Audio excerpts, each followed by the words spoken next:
أشهد أن لا إله إلا الله وحده لا شريك له وأشهد أن محمدا عبده ورسوله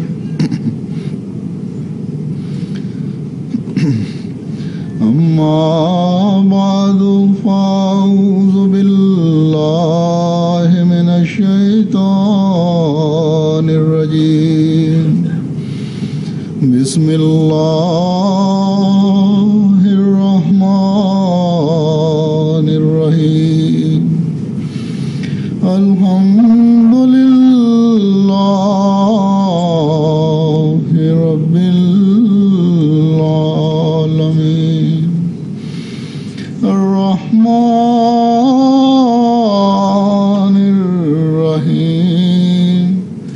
مالك يوم الدين إياك نعبد وإياك نستعين اهدنا الصراط المستقيم صراط الذين أنعمت عليهم غير المغضوب عليهم ولا الضالين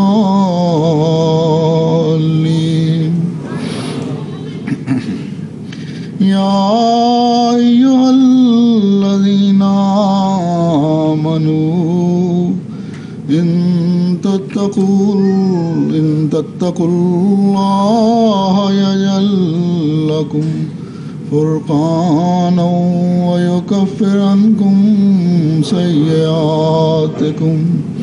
ويغفر لكم والله ذو الفضل العظيم۔ اے لوگو جو ایمان لائے ہو، اگر تم اللہ سے ڈرو تو وہ تمہارے لیے ایک امتیازی نشان بنا دے گا اور تم سے تمہاری برائیاں دور کر دے گا اور تمہیں بخش دے گا، اور اللہ فضل عظیم کا مالک ہے۔ کسی بھی سچے دین کی نشانی یہ ہے کہ وہ کس قدر انسان کو اپنے پیدا کرنے والے خدا کی طرف لے جانے والا ہے، اور اپنے پیدا کرنے والے خدا کا خوف اور اس کی خشیت اپنے ماننے والوں کے دل میں پیدا کرتا ہے، اور اس کی کیا تعلیم دیتا ہے۔ اگر جائزہ لیں تو صرف اسلام ہی اس بات کی تعلیم دیتا ہے کہ تم نے خدا تعالیٰ تک اگر پہنچنا ہے، اگر تم خدا تعالیٰ تک پہنچنا چاہتے ہو تو اس کا خوف، ایسا خوف جو ایک محبت کا اظہار بھی رکھتا ہو، اپنے دلوں میں پیدا کرو تو خدا تعالیٰ کو راضی کرنے والے ہوگے، اس کی محبت اور پیار حاصل کرنے والے ہوگے، اور اس کے بے شمار فضلوں کے وارث بنو گے۔ لیکن یہ خوف یا خشیت صرف منہ سے بولنے سے یا باتوں کے اظہار سے ہی نہ ہو، بلکہ اپنے عمل سے، اپنے ہر فعل سے، اپنے ہر قول سے اس بات کی تصدیق کر رہے ہو کہ ہمیں اپنے پیدا کرنے والے خدا سے حقیقی پیار ہے، اور اس پیار کا نتیجہ یہ ہے کہ ہم اپنے دلوں میں اس کا خوف رکھتے ہیں۔ تو جب اللہ تعالیٰ کو ماننے والا، اس کی عبادت کرنے والا ایک شخص ہر طرح اس کے خوف کو اپنے سامنے رکھے گا اور اس کی عبادت بجا لائے گا کہ کوئی دوسرا دنیاوی لالچ یا دنیاوی چیزوں کی محبت اس کے ایمان میں اور اللہ تعالیٰ سے تعلق اور اس کی خشیت کے مقابلے میں کوئی حیثیت نہیں رکھے گی، تو پھر اللہ تعالیٰ فرماتا ہے کہ تم دیکھو گے کہ کس طرح میں تمہارے لیے امتیازی نشان ظاہر کروں گا۔ تم سوئے ہوئے ہوگے، میں تمہاری حفاظت کے لیے جاگوں گا۔ تم دشمن سے غافل ہوگے، میں اس کے حملے سے تمہیں بچاؤں گا۔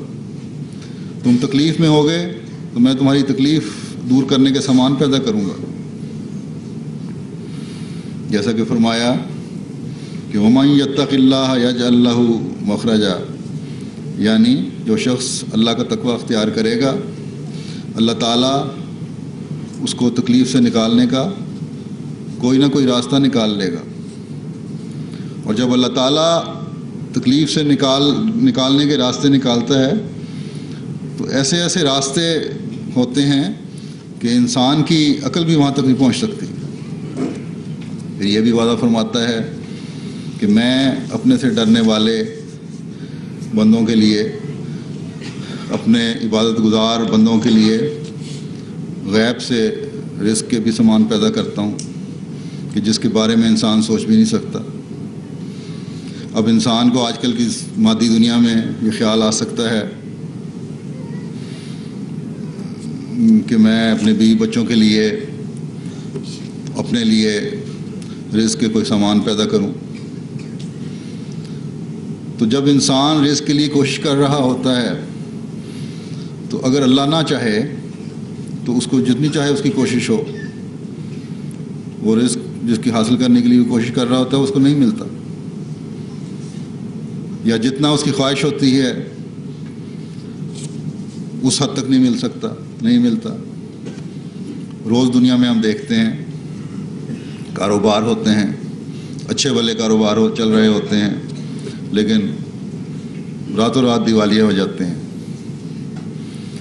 پیسے کے محتاج ہو جاتے ہیں ان کے مالک۔ بعض لوگ یہاں غلط قسم کے کام جو ہیں، بعض میں نے کہا تھا ریسٹورنٹس میں نہیں چھوڑتے کہ بھوکوں مر جائیں گے، یا کر رہے تھے پہلے۔ تو جب میں نے توجہ دلائی اس طرف تو اکثریت نے یہ کام چھوڑ دیے، اور اللہ تعالیٰ نے ان میں سے چھوڑنے والوں میں سے اکثریت کو پہلے سے بہتر کام مہیا کر دیے، کیونکہ انہوں نے خدا کی خاطر یہ کام چھوڑے تھے۔ اس لیے اللہ تعالیٰ نے بھی اپنا یہ وعدہ پورا کیا کہ وَيَرْزُقْهُ مِنْ حَيْثُ لَا يَحْتَسِبُ، اور اسے وہاں سے رزق دے گا جہاں سے رزق آنے کا اس کو خیال بھی نہیں ہوگا، یا اتنا دے گا جتنا اس کو خیال بھی نہیں ہوگا۔ لیکن ہمیشہ یاد رکھیں کہ یہ رزق دینا تقویٰ کے ساتھ مشروط ہے۔ اگر کسی کو کام چھوڑ کر بہتر کام نہیں ملا، اور تو اس کو چاہیے کہ اور بھی زیادہ اللہ تعالیٰ سے لا لگائے۔ اس بارے میں حضرت اقدس مسیح موعود علیہ الصلوۃ والسلام فرماتے ہیں کہ وَمَن يَتَّقِ اللَّهَ يَجْعَل لَّهُ مَخْرَجًا وَيَرْزُقْهُ مِنْ حَيْثُ لَا يَحْتَسِبُ، یعنی جو خدا کا متقی اور اس کی نظر میں متقی بنتا ہے، اس کو خدا تعالیٰ ہر ایک قسم کی تنگی سے نکالتا ہے، اور ایسی طرز سے رزق دیتا ہے کہ اسے گمان بھی نہیں ہوتا کہ کہاں سے اور کیوں کر آتا ہے۔ خدا تعالیٰ کا یہ وعدہ برحق ہے، اور ہمارا ایمان ہے کہ خدا تعالیٰ اپنے وعدوں کو پورا کرنے والا اور بڑا رحیم کریم ہے۔ جو اللہ تعالیٰ کا بنتا ہے وہ اسے ہر ذلت سے نجات دیتا اور خود اس کا حافظ و ناصر بن جاتا ہے، مگر وہ جو ایک طرف دعویٰ اتقاء کرتے ہیں اور دوسری طرف شاکی ہوتے ہیں کہ ہمیں وہ برکات نہیں ملے، ان دونوں میں سے ہم کس کو سچا کہیں اور کس کو جھوٹا؟ خدا تعالیٰ پر ہم کبھی الزام نہیں لگا سکتے۔ ان اللہ لا یخلف المیعاد، خدا تعالیٰ اپنے وعدوں کے خلاف نہیں کرتا۔ ہم اس مدعی کو جھوٹا کہیں گے، اصل یہ ہے کہ ان کا تقویٰ یا ان کی اصلاح اس حد تک نہیں ہوتی کہ خدا تعالیٰ کی نظر میں قابل وقت ہو، یا وہ خدا کے متقی نہیں ہوتے، لوگوں کے متقی اور ریاکار انسان ہوتے ہیں۔ سو ان پر بجائے رحمت اور برکت کے لعنت کی مار ہوتی ہے، جس سے سرگرداں اور مشکلات دنیا میں مبتلا رہتے ہیں۔ خدا تعالیٰ متقی کو کبھی ضائع نہیں کرتا۔ وہ اپنے وعدوں کا پکا اور سچا ہے اور پورا ہے۔ فرمایا رزق بھی کئی طرح کے ہوتے ہیں، یہ بھی تو ایک رزق ہے کہ بعض لوگ صبح سے شام تک ٹوکری ڈھوتے ہیں اور برے حال سے شام کو 2-3 آنے ان کے ہاتھ میں آتے ہیں۔ یہ بھی تو رزق ہے مگر لانتی رزق ہے، نہ رزق من حیث لا یحتسب۔ حضرت داؤد زبور میں فرماتے ہیں کہ میں بچہ تھا، جوان ہوا، جوانی سے اب بڑھاپا آ گیا، مگر میں نے کبھی کسی متقی اور خدا ترس کو بھیک مانگتے نہیں دیکھا، اور نہ اس کی اولاد کو در بدر دھکے کھاتے اور ٹکڑے مانگتے دیکھا ہے۔ یہ بالکل سچ ہے اور راست ہے کہ خدا تعالیٰ اپنے بندوں کو ضائع نہیں کرتا اور ان کو دوسرے کے آگے ہاتھ پسارنے سے محفوظ رکھتا ہے۔ بھلا اتنے جو انبیاء ہوئے ہیں، اولیاء گزرے ہیں، کیا کوئی کہہ سکتا ہے کہ وہ بھیک مانگا کرتے تھے، یا ان کی اولاد پر مصیبت پڑی ہو کہ وہ در بدر خاک بسر ٹکڑے کے واسطے پھرتے ہوں؟ ہرگز نہیں۔ میرا تو اعتقاد ہے، فرمایا میرا تو اعتقاد ہے کہ ایک آدمی باخدا اور سچا متقی ہو تو اس کی 7 پشت تک بھی خدا رحمت اور برکت کا ہاتھ رکھتا اور ان کی خود حفاظت فرماتا ہے۔ تو حضرت مسیح موعود علیہ الصلوۃ والسلام نے واضح کر دیا کہ اگر کہیں کسی وجہ سے کوئی کمی رہ گئی ہے تو وہ ہماری کسی کمزوری کی وجہ سے ہے، اس لیے استغفار کریں اور اس کے آگے جھکیں، اللہ تعالیٰ کے آگے جھکیں، عبادات کی طرف توجہ دیں، تو اللہ تعالیٰ سچے وعدوں والا ہے، انشاءاللہ جلد بہتری کے سامان بھی پیدا فرمائے گا۔ پھر فرماتا ہے اللہ تعالیٰ کہ یہ بھی امتیازی نشان دکھاؤں گا کہ تمہارے کاموں میں آسانیاں پیدا کروں گا، جیسا کہ فرمایا وَمَن يَتَّقِ اللَّهَ يَجْعَل لَّهُ مِنْ أَمْرِهِ يُسْرًا، اور جو کوئی اللہ کا تقوی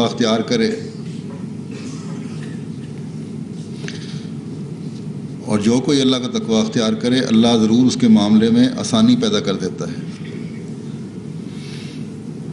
تو یہاں پھر وعدے کو دہرا دیا کہ اگر تمہارے رزق میں تنگی ہے، تمہارے کاموں میں روک ہے، تو اللہ تعالیٰ کا تقوی اختیار کرو، اس کے آگے جھکو، اس سے فریاد کرو، اپنے آپ کو پاک کرو، نمازوں کی ادائیگی کرو،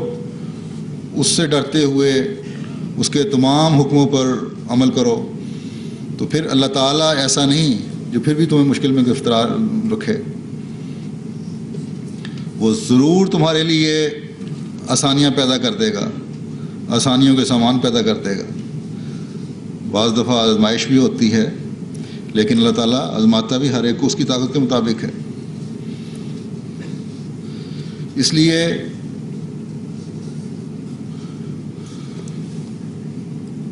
جب کسی کی آزمائش ایسی آتی ہے تو اپنے وعدوں کے مطابق ہی ان کے لیے آسانیوں کے سامان بھی پیدا فرما دیتا ہے۔ پھر فرمایا کہ تمہاری برائیاں بھی اس تقوی کی وجہ سے دور ہو جائیں گی۔ تو جب برائیاں بھی دور ہو گئیں اور اللہ تعالیٰ کی ان فعلی شہادتوں کی وجہ سے یہ بھی پتہ چل گیا کہ اللہ تعالیٰ اپنا فضل فرما رہا ہے ایک انسان کو، اور یہاں اس دنیا میں بھی ایسے سامان پیدا فرما رہا ہے کہ دنیا بھی جنت نظیر نظر آ رہی ہے، تو پھر اللہ تعالیٰ کے ان وعدوں پر اور بھی پختہ یقین پیدا ہوتا ہے ایک مومن کو، کہ نیک اعمال کرنے کی وجہ سے اس وجہ سے کہ بندے کے دل میں اللہ کا ڈر اور خوف اور تقوی ہے، ایک مومن بندہ حقوق اللہ اور حقوق العباد ادا کرنے کی طرف مزید ترقی کرنے کی کوشش کرتا ہے، اور جب وہ ترقی کرتا ہے اور جب وہ ترقی کرے گا اس طرف تو دائمی جنتوں کا وارث بھی ٹھہرے گا۔ بس ہر احمدی کو ہمیشہ یہ مد نظر رکھنا چاہیے کہ اللہ تعالیٰ جو فضل عظیم کا مالک ہے، یہ فضل صرف مالک ہی نہیں ہے بلکہ وہ فضل اپنے بندوں میں بانٹنے کی طاقت بھی رکھتا ہے، لیکن اس نے فرمایا ہے کہ میرے فضل حاصل کرنے کے لیے تقوی پر قدم مارو، مجھ سے ڈرو، میری عبادت کرو، میرے بندوں کے حقوق ادا کرو، تو اللہ کا تقوی اختیار کیے رکھو، تو تب تم ان فضلوں کے بھی وارث بن جاؤ گے۔ اسی آیت کی تشریح میں حضرت اقدس مسیح موعود علیہ الصلوۃ والسلام فرماتے ہیں کہ اے وہ لوگو جو ایمان لائے ہو، اگر تم تقوی اختیار کرو اور اللہ جل شانہ سے ڈرتے رہو تو خدا تعالیٰ تمہیں وہ چیز عطا کرے گا، یعنی روح القدس، جس کے ساتھ تم غیروں سے امتیاز کلی پیدا کر لو گے، اور تمہارے لیے ایک نور مقرر کر دے گا، اور وہ نور بھی روح القدس ہے جو تمہارے سامنے چلے گا۔ قرآن کریم میں روح القدس کا نام نور ہے۔ تو فرمایا کہ تقوی کی وجہ سے تم اللہ تعالیٰ کی تائیدات حاصل کرنے والے ہوگے، اور ان تائیدات اور نور کی وجہ سے وہ تمہیں ہر اس چیز سے نوازے گا جو متقی کے لیے اللہ تعالیٰ نے مقرر کر رکھی ہے، جن کا متعدد جگہ اللہ تعالیٰ نے قرآن کریم میں ذکر بھی فرمایا ہے، اور جن میں سے چند ایک کا میں ذکر کر رہا ہوں۔ تمہارے اور غیر میں ہر لحاظ سے ایک فرق ہوگا۔ پھر آپ فرماتے ہیں کہ اے ایمان لانے والو، اگر تم متقی ہونے پر ثابت قدم رہو اور اللہ تعالیٰ کے لیے اتقاء کی صفت میں قیام اور استحکام اختیار کرو، خدا تعالیٰ تم میں اور تمہارے غیر میں فرق رکھ دے گا، یعنی اس کی اس تقوی پر اگر قائم رہو اور مضبوطی سے پکڑے رکھو، مستقل مزاجی ہو، شیطان سے بچنے کے لیے استغفار کرتے رہو، تو پھر دیکھو گے کہ اللہ تعالیٰ کس طرح تمہارے اور میں اور غیر میں فرق ظاہر کرتا ہے، اور کس طرح تمہاری غیرت رکھتا ہے۔ پھر آپ فرماتے ہیں کہ اے مومنو، اگر تم متقی بن جاؤ تو تم میں اور تمہارے غیر میں خدا تعالیٰ ایک فرق رکھ دے گا۔ وہ فرق کیا ہے؟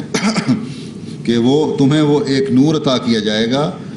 جو تمہارے غیر میں ہرگز نہیں پایا جائے گا، یعنی نور الہام اور نور اجابت دعا اور نور کرامات استفاء۔ اور فرق کس طرح ظاہر کرے گا؟ تمہاری غیرت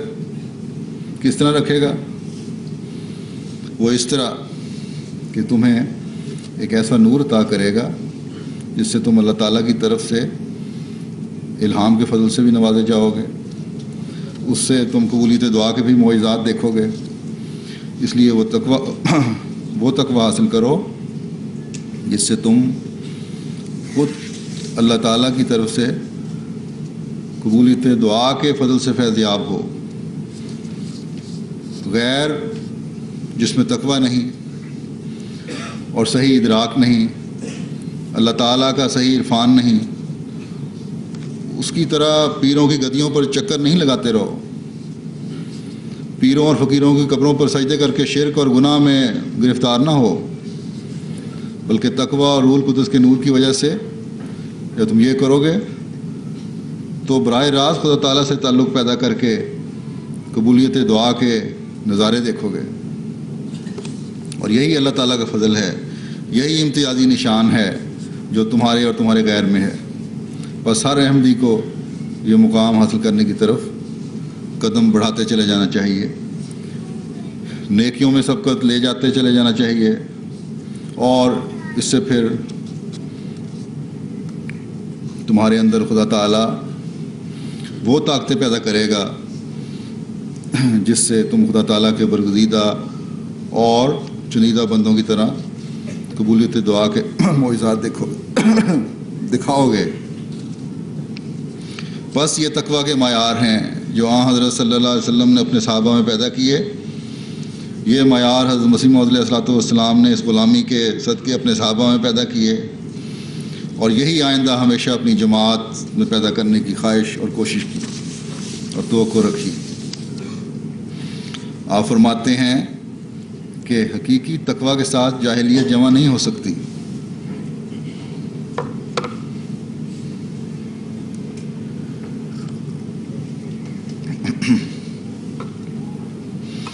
حقیقی تقوی کے ساتھ جاہلیت جمع نہیں ہو سکتی۔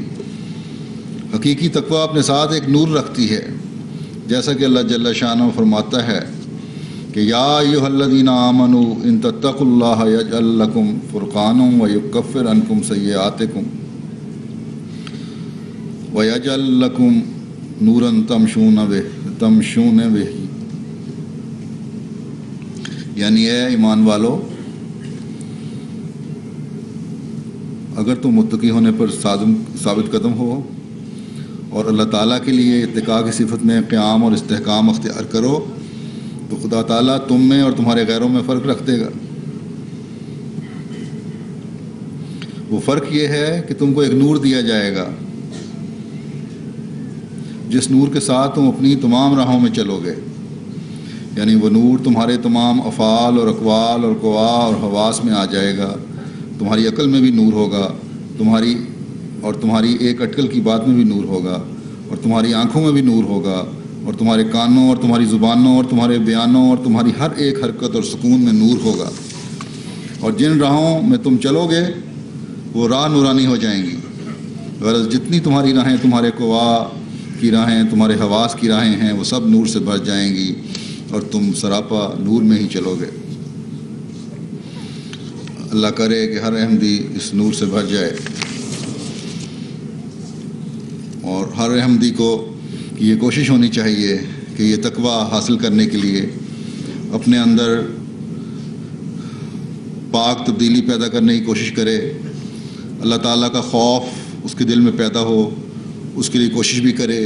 اور سب سے بڑھ کر کوشش اللہ تعالیٰ کے حضور جھکنا ہے، جیسا کہ میں نے پہلے بھی کہا۔ بس ہر احمدی کو اس طرح توجہ دینی چاہیے، اور خاص طور پر توجہ دینی چاہیے، عبادتوں کی طرف بھی توجہ دینے کی بہت ضرورت ہے۔ اس طرف ہمیں حضرت صلی اللہ علیہ وسلم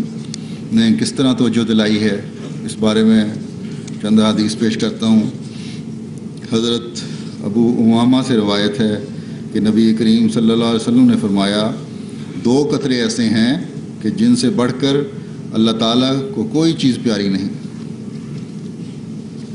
ایک خوف خدا کے نتیجے میں آنسوؤں کا قطرہ، اور دوسرے راہ خدا میں بہنے والا خون کا قطرہ۔ اس طرح 2 نشان ایسے ہیں جو خدا کو سب سے بڑھ کر پیارے ہیں، ایک وہ نشان جو راہ خدا میں جسم پر لگے، اور دوسرا ایسا نشان جو کسی الہی فریضہ کی ادائیگی میں لگے۔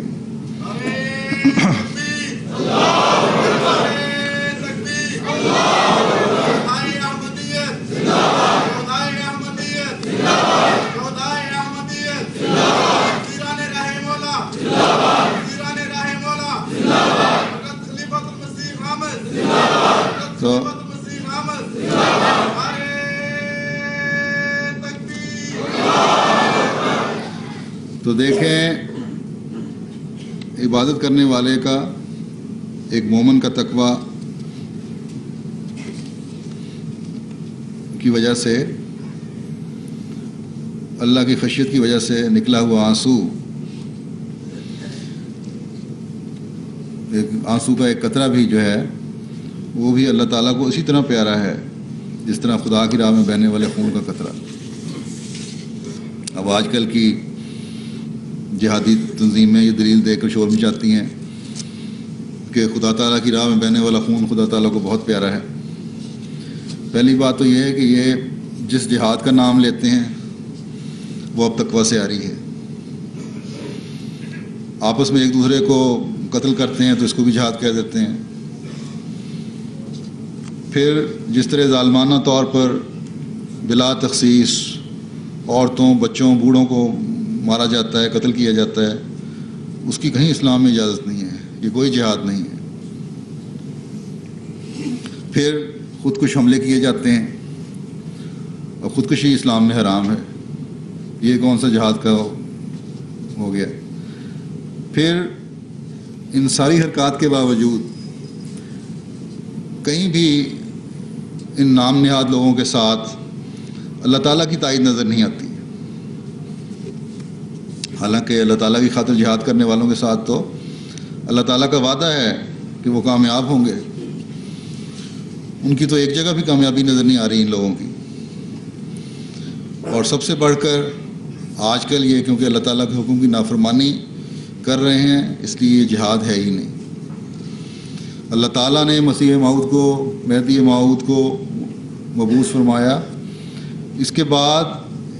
ان احکامات پر ہی عمل کرنا ہے اور ان میں ہی برکت ہے، اس لیے جو حضرت مسیح علیہ السلام نے دیے. اس لیے کیونکہ یہ لوگ عمل نہیں کر رہے، اس لیے ان سے یہ برکتیں بھی ساری اٹھ چکی ہیں عام مسلمانوں سے. یہ اس جہاد کی طرف کیوں نہیں آتے جو اللہ تعالیٰ کے خوف سے آنسو بہا کر کیا جائے، اللہ تعالیٰ کی عبادت کر کے کیا جائے؟ یہ کیوں نہیں دعائیں کرتے اور دعائیں کر کے اللہ تعالیٰ کا خوف دل میں پیدا کرتے؟ اور پھر دیکھیں گے اللہ تعالیٰ کہ اگر یہ اس طرح کر لیں تو پھر دیکھیں گے اللہ تعالیٰ کس طرح تائیدات سے نوازتا ہے. لیکن یہ لوگ بدقسمت ہیں. آج اگر یہ چیزیں نظر آ سکتی ہیں تو صرف اور صرف احمدیوں میں ہی نظر آئیں گی.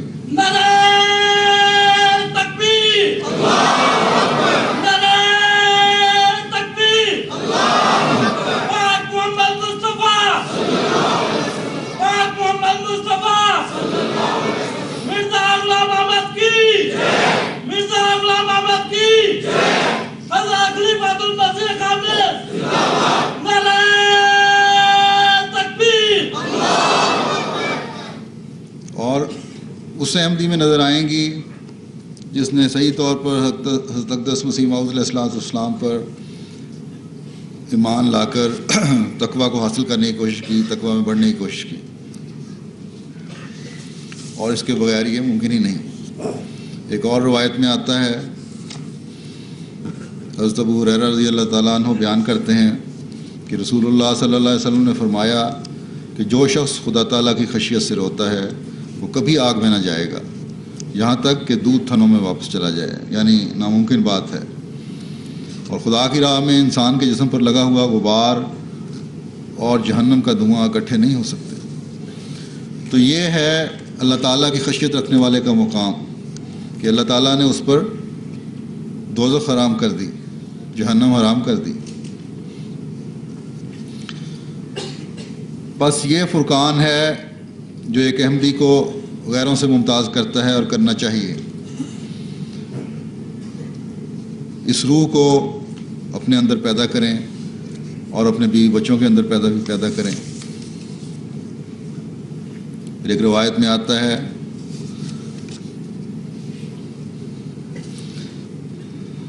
اس میں بتایا یہ ہے کہ یہ خشیت کس طرح پیدا ہوگی. اللہ تعالیٰ کا خوف بھی تبھی دل میں پیدا ہوگا جب ہر وقت یہ خیال رہے گا کہ میں خدا تعالیٰ کے سامنے حاضر ہوں، خدا تعالیٰ مجھے دیکھ رہا ہے. اور خاص طور پر نمازوں کے اوقات میں یہ ضرور احساس ہونا چاہیے. ایک دفعہ ایک سوال کرنے والے نے سوال کیا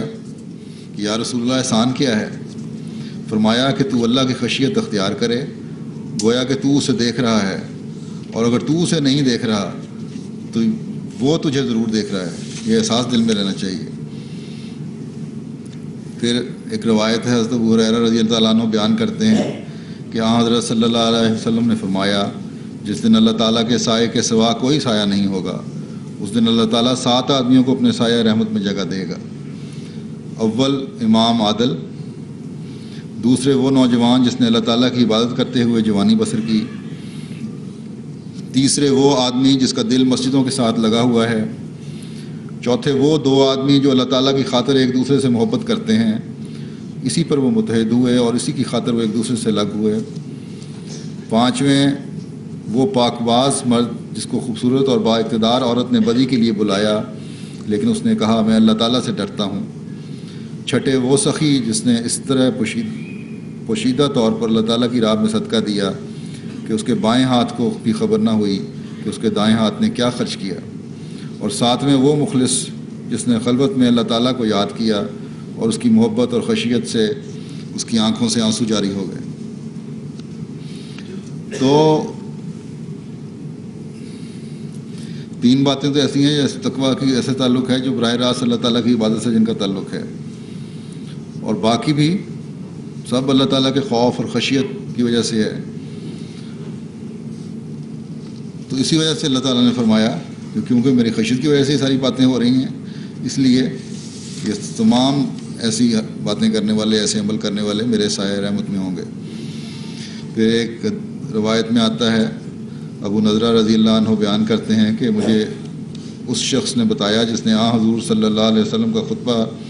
حجۃ الوداع سنا جو آپ نے ایام منع میں دیا تھا. حضور صلی اللہ علیہ وسلم نے اپنے خطبہ میں فرمایا، اے لوگو، تمہارا خدا ایک ہے، تمہارا باپ ایک ہے. یاد رکھو، کسی عربی کو اجمی پر، اور کسی سرخ و سفید رنگ والے کو کسی سیاہ رنگ والے پر، اور کسی سیاہ رنگ والے کو کسی سرخ و سفید رنگ والے پر کسی طرح کی کوئی فضیلت نہیں. ہاں، تقوی وجہ ترجیح اور فضیلت ہے. پھر آپ نے فرمایا، کیا میں نے یہ اہم پیغام پہنچا دیا ہے؟ لوگوں نے بلند آواز سے عرض کیا، ہاں یا رسول اللہ، آپ نے یہ پیغام حق اچھی طرح پہنچا دیا ہے. تو جو نصیحت آپ نے فرمائی آخری، اس میں بھی تقوی کی طرف توجہ دلائی. پھر ایک روایت میں آتا ہے کہ رسول اللہ صلی اللہ علیہ وسلم سے پوچھا گیا کہ کون سی چیز سب سے زیادہ جنت میں داخل کرنے والی ہوگی؟ فرمایا، تقوی اور حسن خلق. نیز پوچھا گیا کہ کون سی چیز سب سے زیادہ آگ میں داخل کرنے والی ہوگی؟ فرمایا، العجوہ فان، یعنی منہ اور شرمگاہ.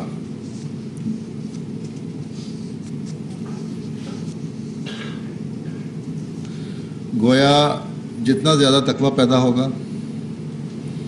اللہ تعالیٰ کا خوف دل میں ہوگا. ایک چیز یہ بھی پتہ لگ رہی ہے اس سے، اتنا بندوں سے حسن سلوک سے پیش آنے کی طرف توجہ پیدا ہوگی. اس سے یہ بات بھی ثابت ہو گئی کہ متقی وہی ہے جو اعلیٰ اخلاق کا بھی مالک ہے. نہیں تو اس کی عبادات کا بات بات پر رونا اللہ تعالیٰ کی خشیت کی وجہ سے نہیں ہے، بلکہ بعض لوگ عادتاً بھی روتے ہیں ذرا سی بات ہو جائے اور نام اللہ کا لیتے ہیں. پہلے بعض لوگ ظلم کرنے کے بعد اللہ کا نام لے کر اس طرح رو رہے ہوتے ہیں جس طرح ان سے زیادہ اللہ کا خوف رکھنے والا کوئی نہیں اور ان سے زیادہ مظلوم کوئی نہیں. حضرت اقدس مسیح موعود علیہ الصلوۃ والسلام فرماتے ہیں کہ اگر اللہ تعالیٰ کی عظمت و جبروت اور اس کی خشیت کا غلبہ دل پر ہو اور اس میں ایک رقت اور گدازش پیدا ہو کر خدا کے لیے ایک قطرہ بھی آنکھ سے نکلے تو وہ یقیناً دوزخ کو حرام کر دیتا ہے. بس انسان اس سے دھوکہ نہ کھائے کہ میں بہت روتا ہوں. اس کا فائدہ بجوز اس کی اور کچھ نہیں کہ آنکھ دکھنے آ جائے گی اور یوں امراض چشم میں مبتلا ہو جائے گا. یعنی زیادہ رونا کوئی کام نہیں ہے اگر اللہ کے خوف کے بغیر رویا جا رہا ہے تو، سوائے اس کا کوئی نتیجہ نہیں نکلے گا اس کی آنکھیں دکھنے آ جائیں. فرمایا، میں تمہیں نصیحت کرتا ہوں کہ خدا کے حضور اس کی خشیت سے متاثر ہو کر رونا دوزخ کو حرام کر دیتا ہے، لیکن یہ گریہ و بکا نصیب نہیں ہوتا جب تک کہ خدا کو خدا اور اس کے رسول کو رسول نہ سمجھے اور اس کی سچی کتاب پر اطلاع نہ ہو، اور نہ صرف اطلاع بلکہ ایمان. یعنی قرآن کریم پڑھا بھی ہو، اس کا علم بھی ہو، اس کو سمجھنے کی کوشش بھی ہو، اور اس پہ ایمان بھی ہو کہ اس کی ہر حکموں پر عمل کرنا ضروری ہے، اور نہ حکم کرنے سے اللہ تعالیٰ کی ناراضگی ہے. اور پھر یہ جیسا کہ میں پہلے کہا ہے، عادتاً رونے والوں کے بارے میں بھی واضح ہو گیا.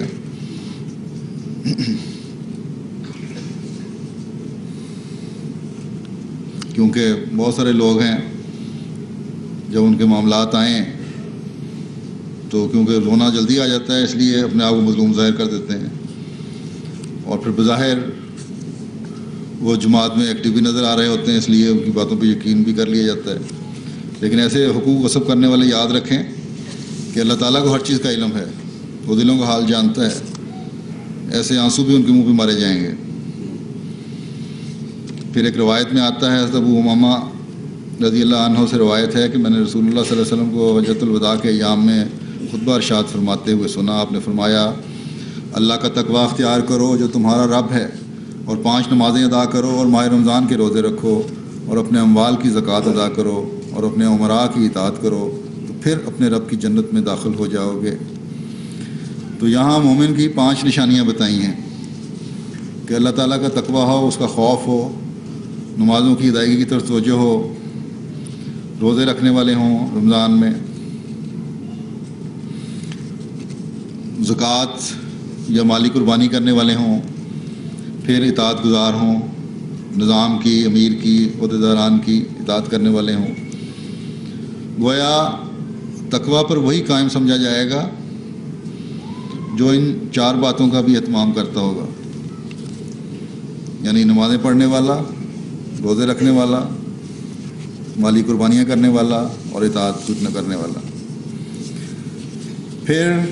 حضرت زید بن ارقم رضی اللہ عنہ روایت کرتے ہیں کہ میں آپ کو وہ دعا بتاتا ہوں جو رسول اللہ صلی اللہ علیہ وسلم کیا کرتے تھے۔ آپ ان الفاظ میں دعا مانگا کرتے تھے، اللہم آت نفسی تقواہا وزکھا وانت خیر من زکاہا، اے اللہ میرے نفس کو اس کا تقویٰ عطا کر اور اس کو خوب پاک صاف کر دے، اور تو ہی سب سے بہتر ہے جو اس کو پاک کر سکے۔ پھر ایک روایت یوں دعا کیا آئی ہے کہ اللہم انی اسألک الہدی والتقی والعفاف والغنی،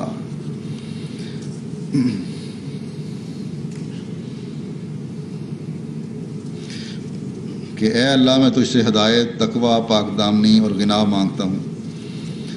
پس جب حضرت صلی اللہ علیہ وسلم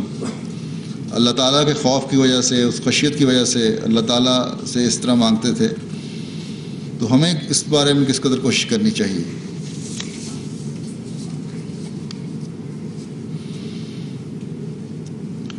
حضرت صلی اللہ علیہ وسلم نے ایک دفعہ فرمایا، بلکہ آپ فرماتے تھے، دعا کسی نے سنی، آگے بیان کی کہ اے اللہ میں عاجز آ جانے اور سستی سے، بزدلی سے، بخل سے اور انتہائی بڑھاپے اور قبر کے عذاب سے تیری پناہ چاہتا ہوں۔ اے اللہ میرے نفس کو اس کا تقویٰ عطا فرما اور اس کو پاک کر، کیونکہ تو ہی اس کا بہترین تزکیہ کرنے والا ہے، تو ہی اس کا ولی ہے اور تو ہی اس کا آقا ہے۔ اے اللہ میں تیری پناہ چاہتا ہوں ایسے علم سے جو فائدہ نہ دے، اور ایسے دل سے جس میں خشوع نہ ہو، اور ایسے نفس سے جو سیر نہ ہو، اور ایسی دعا سے جو مقبول نہ ہو۔ اس میں مزید کھول کر بیان فرما دی ہیں بعض باتیں، تو ہر ایک کو اپنا جائزہ لینا چاہیے کہ کس حد تک اس کے دل میں اللہ تعالیٰ کی خشیت ہے، کیونکہ وہ معیار تبھی حاصل ہو سکتے ہیں جب ہر ایک دوسرے کو دیکھنے کے بجائے اپنے آپ کا جائزہ لے، اپنے آپ کو دیکھے۔ بہت ساری باتیں جب کی جاتی ہیں تو بعد میں رپورٹیں ملتی ہیں، آپس میں اگر جھگڑے ہیں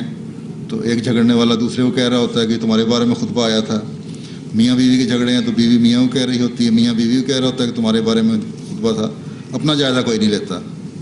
اگر اپنے گریبان میں جھانکیں تو تقویٰ پہ قائم ہو جائیں۔ حضرت اقدس مسیح موعود علیہ الصلوۃ والسلام نے فرمایا،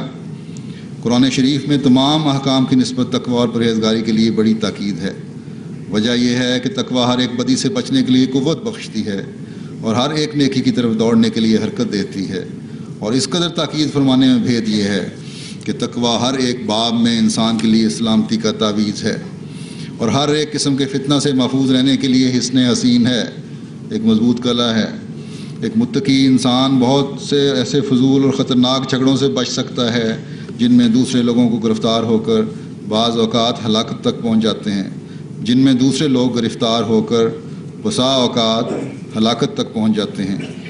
اور اپنی جلد بازیوں اور بدگمانیوں سے قوم میں تفرقہ ڈالتے اور مخالفین کو اعتراض کا موقع دیتے ہیں۔ پھر آپ نے فرمایا، متقی بننے کے واسطے یہ ضروری ہے کہ بعد اس کے کہ موٹی باتوں جیسے زنا، چوری، تلف حقوق، ریا، عجب، حقارت، بخل کے ترک میں پکا ہو، تو اخلاق رذیلہ سے پرہیز کر کے ان کے بالمقابل یہ تمام برائیاں گنائی گئی ہیں، لوگوں کے حق مارنا، بناوٹ، تسنع، فخر، ذلیل کسی کو سمجھنا، کنجوسی کرنا، تو ان کو چھوڑ کے پھر ان سے پرہیز کرنے کے فرمایا کر کے ان کے بالمقابل اخلاق فاضلہ میں ترقی کرے، لوگوں سے مروت، خوش خلقی، ہمدردی سے پیش آوے، خدا تعالیٰ کے ساتھ سچی وفا اور صدق دکھلاوے، خدمات کے مقام محمود تلاش کرے۔ ان باتوں سے انسان متقی کہلاتا ہے، اور جو لوگ ان باتوں کے جامع ہوتے ہیں وہی اصل متقی ہوتے ہیں۔ یعنی اگر ایک خلق فردن کسی میں ہو تو اسے متقی نہ کہیں گے. اگر کوئی ایک خلق بھی ہے اور باقی نہیں تو وہ متقی نہیں کہلائے گا جب تک بحیثیت مجموعی اخلاق فاضلہ اس میں نہ ہوں. اور ایسے ہی شخصوں کے لیے لا خوف علیہم ولا هم یحزنون ہے. اور اس کے بعد ان کو کیا چاہیے؟ اللہ تعالیٰ ایسوں کا متولی ہو جاتا ہے جیسے کہ وہ فرماتا ہے وَهُوَ يَتَوَلَّى الصَّالِحِينَ. حدیث شریف میں آیا ہے کہ اللہ تعالیٰ ان کے ہاتھ ہو جاتا ہے جس سے وہ پکڑتے ہیں، ان کی آنکھ ہو جاتا ہے جس سے وہ دیکھتے ہیں، ان کے کان ہو جاتا ہے جس سے وہ سنتے ہیں، ان کے پاؤں ہو جاتا ہے جس سے وہ چلتے ہیں. اور ایک حدیث میں ہے کہ جو میرے ولی کی دشمنی کرتا ہے میں اس سے کہتا ہوں کہ میرے مقابلے کے لیے تیار رہو. ایک جگہ فرمایا ہے کہ جب کوئی خدا تعالیٰ کی ولی پر حملہ کرتا ہے تو خدا تعالیٰ اس پر ایسے جھپٹ کر آتا ہے جیسے ایک شیرنی سے کوئی اس کا بچہ چھینے تو وہ غضب سے جھپٹتی ہے. نعرہ تکبیر، نعرہ تکبیر، اسلام احمدیہ، اسلام احمدیہ، پاک محمد مصطفیٰ، پاک محمد مصطفیٰ،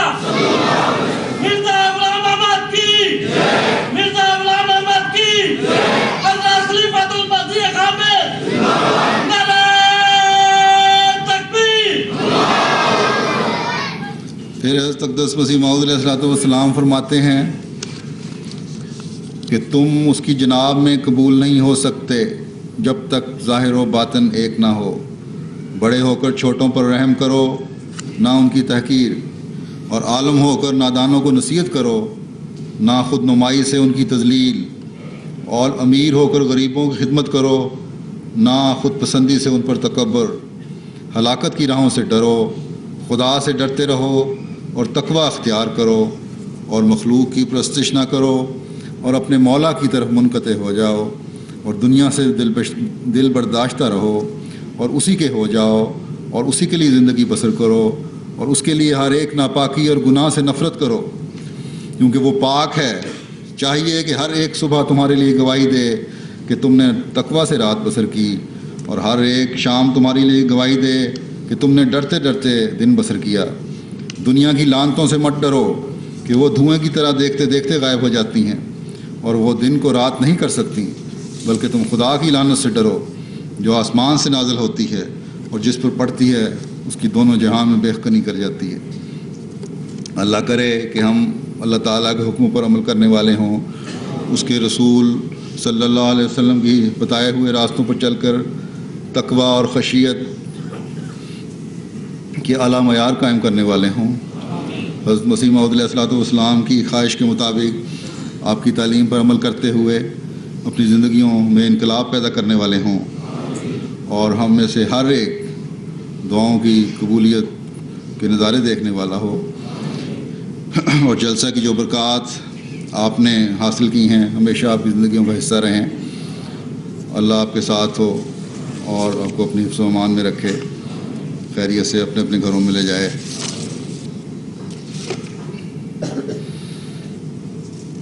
اس وقت کی حاضری ہے 1599 1589. گزشتہ سال 766 تھی، اور اس وقت 13 ملکوں کی نمائندگی بھی یہاں ہے اللہ کے فضل سے. اچھا آپ دعا کر لیں.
آمین.